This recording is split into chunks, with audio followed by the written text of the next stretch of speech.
Alright, hello everyone. This is a demonstration of one of the mods we'll have in the future. This mod is called the Block Physics mod, and it basically changes how you build buildings as well as how some of the blocks interact with the environment. And it also adds catapults, or something similar to them. So I'll go ahead and show you some of the building standards with this new mod. And basically, as you can see, you wouldn't normally build like this, would you? But with this mod, you actually have to some extent. So, say I wanted to build a little bridge that went over this way to over there. Now, normally, I just start placing blocks. Unfortunately, that doesn't seem to work. But, say I start placing a column.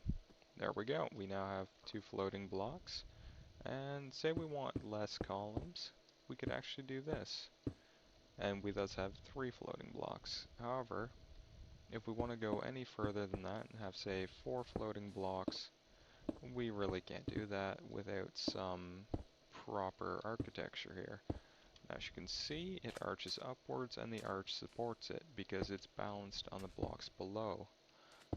Now, once we have a system like that in place, we can remove the arch and thus have this stay up. And thus, we can build an infinitely long arch, assuming we build it in the proper order and with the proper types of blocks. And well, the types of blocks don't really matter. And there we go. So, things like long ramps and very large arches are still possible, but they take a bit of technique and a bit of knowledge to build. So, if we cut the bottom here, the entire thing collapses. So, I'll do a little demonstration here as well on how to fill in a roof. Now, if we place a block there, it just falls. But, if we thus use the arch principle and the multiple supports per side principle, we can thus fill in our little roof here. So, we can't do that. Alright. So now I'll move on from that, and I'll show you guys the catapults, and then I'll go and wander around a bit and find some ungenerated terrain, so that we can see the environment in action. So as you can see, it launched the gold block very high into the sky. And down it comes. Quite destructive. Alright. Now, I seem to have lost my lever when I did that. Fortunately, I have another one. So as you can see, that did quite a bit of damage to the surrounding area, but that was launching a large gold block into the air very far. So, if we fire an iron block straight over with much more force, we also retain a similar result, and that's quite destructive. Now, this part of the mod still needs to be tuned a bit, so I'll probably be doing that before adding it to the server. Now, as you can see, the layout of the redstone affects the flight pattern.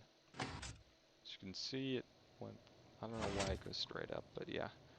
It's a bit odd on the server, but basically it rendered as going straight up when really it launched in an arc and landed somewhere over this way.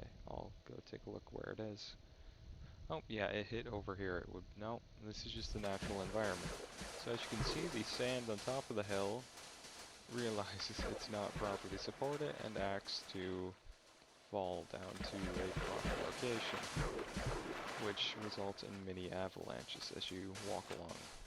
So as you explore unexplored terrain, you'll see things like avalanches and the terrain generally settling in to a more natural layout, where sand will not be just floating in the air or on the side of a sheer cliff. No, silly Matmos.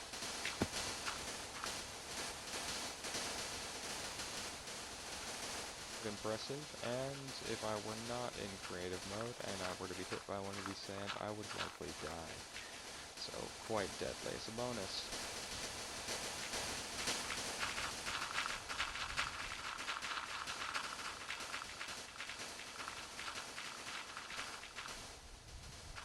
Now, this mod mainly affects sand, gravel, and normal building, but it also, oh, I seem to be stuck in that piece of sand there, but it also does affect mining.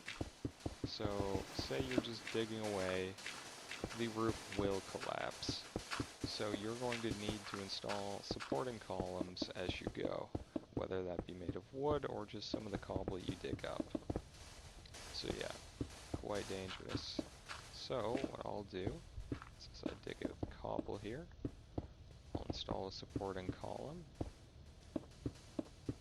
I'm not sure exactly how often I need these columns, so I'll just experiment as I go.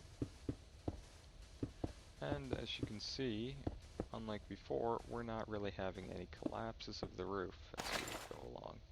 I'll take out a torch just so it doesn't get too hard to see. That was quite a bit of lag there.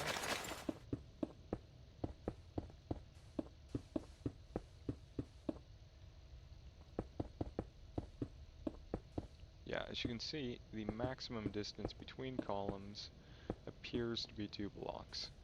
So you'll need to shore up your tunnels as you dig them. Now I'm not quite sure how it'll do if you're doing a wider than 3 wide tunnel. You may need more columns for that, or you may need a arch which supports the roof above you, although that seemed to cause a collapse right there. Alright, so that's all for now, and if you like this kind of mod, let me know. If not, it probably won't be in for a little while anyway, so you've got quite a bit of time to express that discontent with the mod.